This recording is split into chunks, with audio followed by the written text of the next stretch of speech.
টঙ্গীর তুরাগ নদীর তীরে আখিরি মোনাজাতের মধ্য দিয়ে ৫৮তম বিশ্ব ইজতেমার প্রথম পর্বের প্রথম ধাপ অনুষ্ঠিত হয়েছে। আখিরি মোনাজাতে অশ্রু ভেজা চোখে লাখ লাখ মুসল্লি দেশ, জাতি ও মুসলিম উম্মার ঐক্য, শান্তি ও সমৃদ্ধি কামনা করেন। মহান আল্লাহ রব্বুল আলামিনের দরবারে এই ফরিয়াদ।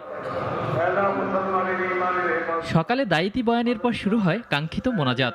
ইজতেমা ময়দান ও তার আশেপাশের রাস্তাঘাট, ঘরবাড়ি, নদীর তীর, খোলা মাঠ কিংবা শামিয়ানা, যে যেখানে জায়গা পেয়েছেন হাত তুলেছেন আল্লাহর দরবারে। তুরাগ পারে তখন অন্যরকম এক নিস্তব্ধতা। শব্দতন্ত্রে শুধু ভেসে আসে মাওলানা জুবায়েরের সুরেলা কণ্ঠ। দরদ মাখা সে কণ্ঠে লাখো মানুষের চোখের জলের করুণার্থে ফরিয়াদ তুলে ধরেন আল্লাহর দরবারে। ২৪ মিনিটের মোনাজাতে কেউ ফেলছেন চোখের পানি, কেউ নীরবে সৃষ্টিকর্তার কাছে মনের না বলা কথা বলছেন, চেয়েছেন পাপ থেকে মুক্তি, দেশ ও দশের মঙ্গল।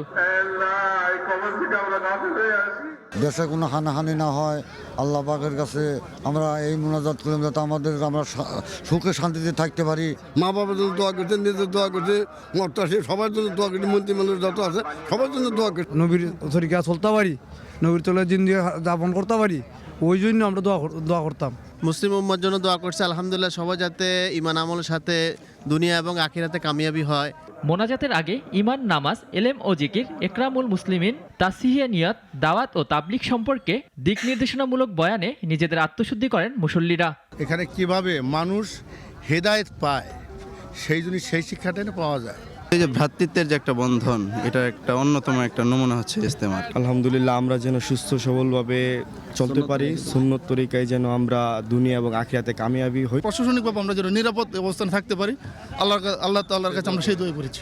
দেশের সবথেকে বড় এই ইসলামী সম্মেলনে বিশ্বের ৭২টি দেশ থেকে ২০০০-এর বেশি মেহমান যোগ দেন। সার্বিক পরিস্থিতি নিয়ে খুশি এখানে আসা ধর্মপ্রাণ মানুষ। এইবার যে নিয়ম শৃঙ্খলা বা যে পরিবেশ ৩০ বছরের মধ্যে পাই নাই। খুব পরিস্থিতি খুবই ভালো, আলহামদুলিল্লাহ, কোনো সমস্যা হচ্ছে না। খুব সুন্দরভাবে তারা ইন্তজাম নিছে। কাল থেকে ৫ ফেব্রুয়ারি পর্যন্ত অনুষ্ঠিত হবে দ্বিতীয় ধাপের ইজতেমা।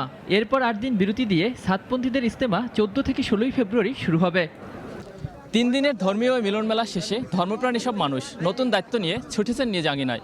বলছেন এখান থেকে পাওয়া শিক্ষা ও আমল ছড়িয়ে দেবেন সমাজের প্রতিটি স্তরে, তাহলে মিলবে শান্তি, সমৃদ্ধি। ইজতেমা ময়দান থেকে ওয়ালিউল রনি, নাগরিক, ঢাকা। ২৫০টিরও বেশি ডিজাইন অপশন নিয়ে ওয়ালটন স্মার্ট ফ্রিজ, বোঝে আপনার প্রয়োজন।